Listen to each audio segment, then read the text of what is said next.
mwaramutse neza, nizere ko mwese mumeze neza.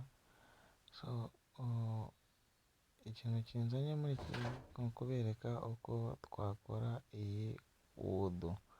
Iyi wudu nk'uko mubireba ifite abafatanyabikorwa, yaforowinzwe n'abafatanyabikorwa bakaze. Mureke tuyifatirane igihe kitaraducika. Iyo tugiye muri sisiteme yayo, tugiye mu bafatanyabikorwa nabo dusanga yarakoze, ifite ibikorwa bihagije byo kuba yakajya ku ma exchange ikaba yalistingwa. Nk'uko bisanzwe rero, urakura link muri description cyangwa se joining group uyisangemo, kanda continue nk'ibisanzwe,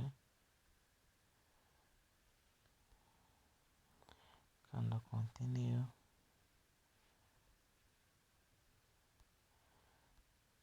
kanda continue hano nk'ibisanzwe.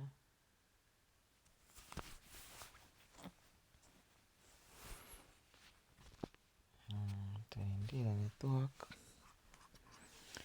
ifunguke. Nk'uko mubireba hano itarafunguka.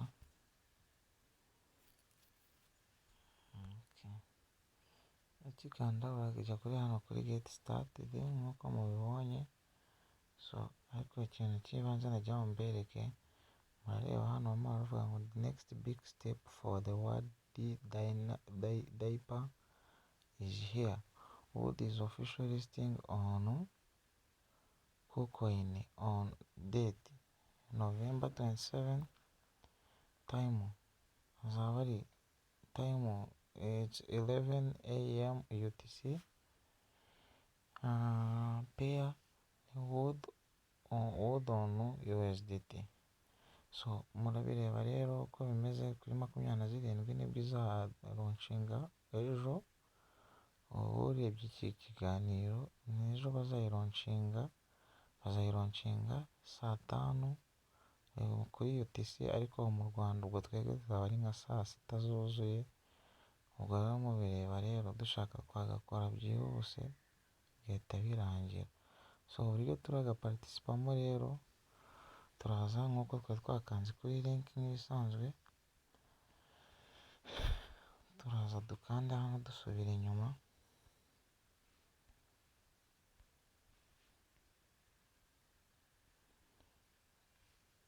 Tuze hano kuri Word Diana Dipin kanda kuri play nk'ibisanzwe,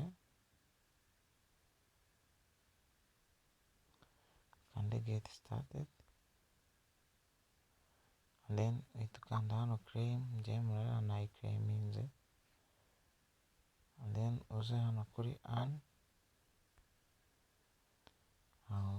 overflowing. Hano murareba njyewe nabikoze ngira ngo ncunguze uburyo umwete, ariko reba na followinze ahangaha kuri Twitter, followinga kuri Discord, mbakora subscribe kuri YouTube, bafollowinga kuri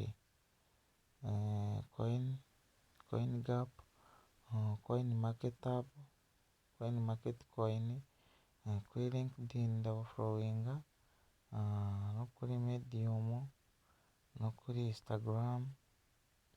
Ni byinshi. And then ikintu cy'ubwenge nagira ngo mbereke yuko hano iri seriye.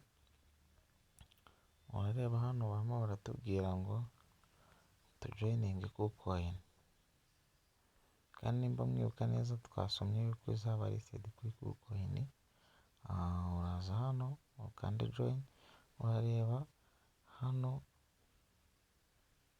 aha ni ukubafollowinga kuri Twitter, ugafollowinga KuCoin kuri Twitter, and then hano ugashyiramo KuCoin UID yawe, and then ugacekinga. KuCoin chain UID dore ngiyi Iyi ni kukoyini yacu, abatayifite barajya muri play store,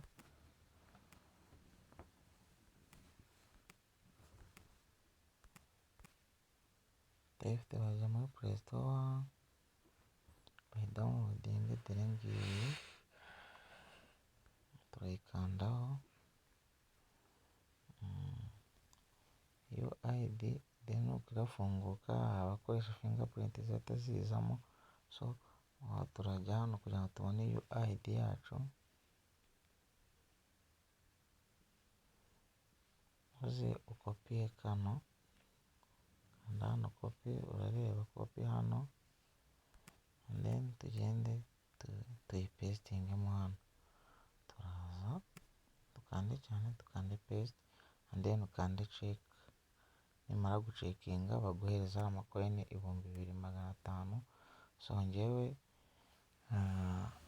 iyi account iriya exchange nayikoresheje, so reka gusa ariko abafite gahunda bayikoresha byihuse, njyewe iriya nayikoresheje ntabwo nakongera kuyikoresha. So see you guys, mureke tugakore.